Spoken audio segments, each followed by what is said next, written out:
them quietly. The spot they arrive at is completely deserted, which immediately annoys Elena. She starts complaining about how pointless this all is. As she vents, Ghislaine's suspicions only grow. At first glance, it's just an empty street, but the way debris and objects block every exit, that clearly shows this was prepared ahead of time. Just then, he's pulled out of his thoughts when Elena suddenly grabs his arm and starts dragging him along. Surprised by her strength, Ghislaine jokingly asks if she's been hitting the gym, because for a young lady, she's seriously strong. But before she can reply, Jamal steps in to stop her, and the expression on his face says it all. His intentions are far from good. Elena starts trembling, panic creeping in as she wonders why everyone is acting so strangely. Jamal quickly apologizes for scaring her, but then his expression twists into something even more disturbing. He calmly says he just wants her to wait a little longer, claiming it's a small favor. Elena, now terrified and feeling utterly helpless, is interrupted by the arrival of someone new. A man wearing glasses steps into the scene, trailed by two of his goons. His name is Frank, and he looks quite satisfied with how well Jamal has handled things so far. Frank then turns to Jamal, confused about why Ghislaine is even here. He doesn't recall ever asking for this extra baggage. Jamal tries to reassure him, saying he'll handle the kid himself, and Frank won't even have to pay. Ghislaine, it turns out, had blindly followed his sister, completely unaware that he was walking right into a death trap. Finally, Ghislaine speaks. The first thing he demands is how this traitorous bastard plans to get away with betraying the Peridium family. But the man just laughs, barely fazed. He arrogantly claims all he has to do is run far away. He's done with this broken, poverty-ridden land that's already been ravaged by barbarians. And he's not alone. Plenty of others want to leave Peridium, too. But before he can finish that sentence, the main character strikes. No words, just blood spilling from his mouth as he drops, sliced clean in two. Everyone's stunned. Jamal hits the ground lifeless, and Ghislaine glares at the corpse, furious. He reminds the traitor that even if people chose to leave this land, they never sold out their own. His anger blazes as he locks eyes with the second traitor, who panics and yanks Elena closer, hoping she'll shield him from the same fate. He's dead wrong. A sword drives straight through his skull. He quivers, gasping for air, as death takes him too. Now Frank's goons start having second thoughts, wondering if they even want to get involved. What throws them off even more is that this guy, supposedly the eldest son of Peridium, isn't supposed to have any real combat experience. No training, no skills. At least that's what they believed, but Frank confirms it. This is the eldest son. Still, he can't comprehend how this guy just wiped out two men like it was nothing. And even more shocking, his attacks were laced with mana. Meanwhile, the girl clung to her brother, shaking with fear. But without hesitation, he knocked her out with a quick strike to the neck, telling her to get some rest.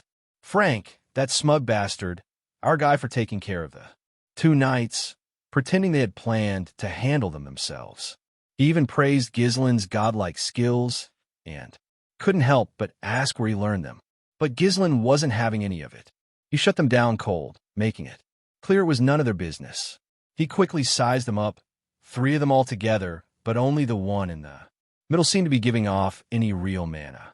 Still, no matter who they were, Ghislaine was ready to end this fast. Before making his move, he demanded to know who hired them to stage the ambush. Frank, with that annoying smirk, brushed it off, acting like someone about to die didn't deserve to ask questions. Of course, Ghislaine knew they wouldn't give up the information so easily, but he had his own methods of making people talk. One of the goons suggested just cutting his head off, but their boss shut him down, saying he wanted him alive. He planned to break every bone in Ghislaine's body until he was nothing more than a writhing in pain, making sure his suffering was long and agonizing. With that, 2 of the lackeys charged. But Ghislaine was prepared. He suddenly pulled out a firecracker and tossed it at them. That completely threw one of the thugs off. He froze for just a second, confused as to why anyone would use something like a firecracker.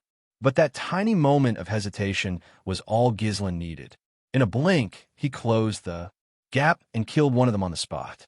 The second one lunged at him next, but Ghislain didn't flinch. He effortlessly blocked the attack, disarmed him, and yanked the sword from his grip.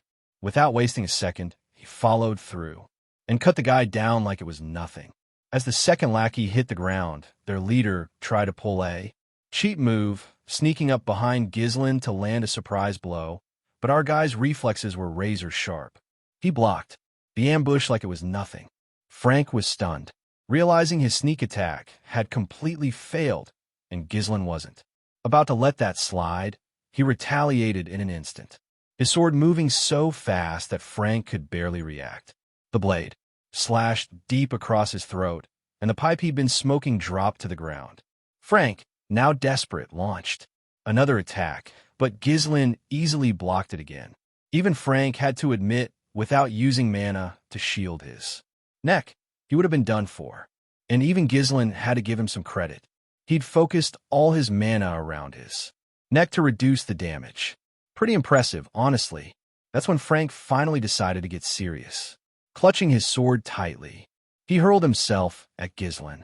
But just as he did, he caught a glimpse of Ghislain's grin, like he'd been waiting for this moment. That split second of confusion was all it took. Ghislain completely overpowered him and slammed a brutal kick straight to his face. Frank manages to land on his feet instead of crashing down and smirks, confidently claiming that with his mana levels, a move like that won't affect him. But his confidence crumbles instantly when he starts violently coughing up blood. His expression twists in complete confusion. He has no clue what just hit him. Even though his body was reinforced with dense mana, he can't believe Ghislain still managed to break through with nothing but raw skill. Meanwhile, Ghislain's thoughts drift to the mystery surrounding his sister's death. He never knew who was responsible until now. And now that he does, he's ready to make this bastard pay. He warns Frank to brace himself because things are about to get real. Then Ghislain activates his third core. Frank stands there stunned, but he doesn't get the luxury of time to react. Ghislain's already charging him.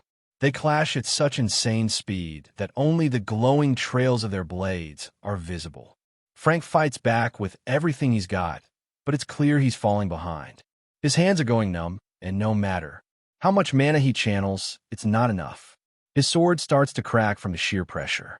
He's never even heard of a technique that boosts mana to this insane level, especially with such control. It's like Ghislain has transformed into an entirely new person, and that new person lands a brutal strike, slashing Frank hard across the body. But Ghislain isn't finished. He drives his sword deep into the man who killed his sister. Still, he doesn't let him die just yet. There are answers he wants, burning questions he needs resolved. Gritting his teeth, Ghislain demands to know who ordered the hit on Elena. But Frank isn't about to give up information so easily. He quickly whips out hidden ninja daggers, trying to go after Elena again. Before he can even move, threads block his arm in motion. Ghislain is the one controlling them. He decides to give Frank one more chance. Answer everything truthfully, and he'll sheath his sword. Frank, now absolutely stunned, realizes the threads are made of mana, crafted and controlled by Ghislain himself. Ghislain knows someone at Frank's level should be able to patch himself up. Not that it'll matter if he destroys his mana core. Without hesitation, he starts channeling magic into the sword already lodged in Frank's gut. The bastard screams as his mana core begins to break apart. It's a dangerous move. One mistake and the mana backlash could explode the entire area. It genuinely looks like Ghislain is risking a full self-destruct, but he's no rookie. He can handle it. Even Frank can tell Ghislain isn't bluffing. When he looks into Ghislain's eyes, all he sees is a blood-soaked reaper. Realizing he has no way out, Frank finally gives up the name Count Desmond, the real mastermind behind Elena's assassination. He further admits this entire incident was part of a bigger scheme, a setup meant to ignite a war between the Peridium and Dart families. Ghislaine doesn't think highly of the name Desmond. In his past life, dirty work like this was handled by families loyal to the dukes. If his instincts are right, Duke de Line is likely the one, pulling the strings. Still, the facts remain. Frank came here to kill his sister. So, Ghislaine makes sure to finish him off and take revenge for the past.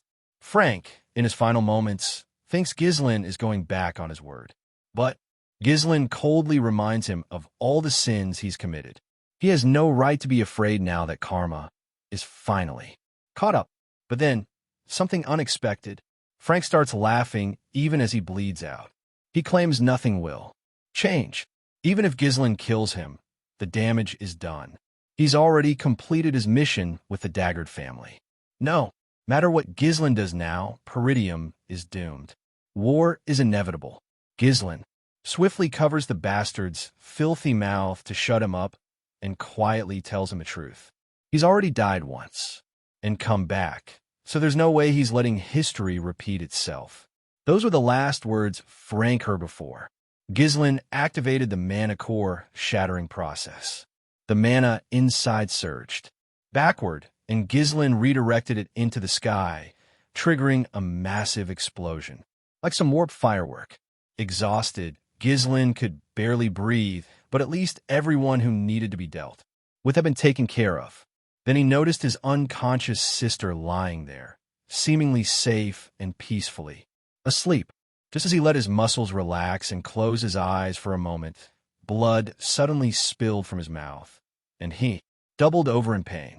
He thought to himself, back when he was the mercenary king, destroying 3 cores would have been easy. But now, with his fragile body, it's clearly limiting him.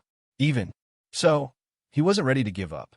He quickly made his way to a nearby house and discovered corpse. In his previous life, authorities had found a second body at this same location along with Elena's. And for what Frank had mentioned earlier, that body was supposedly the guard's son. There was also the escort knight who died during the event.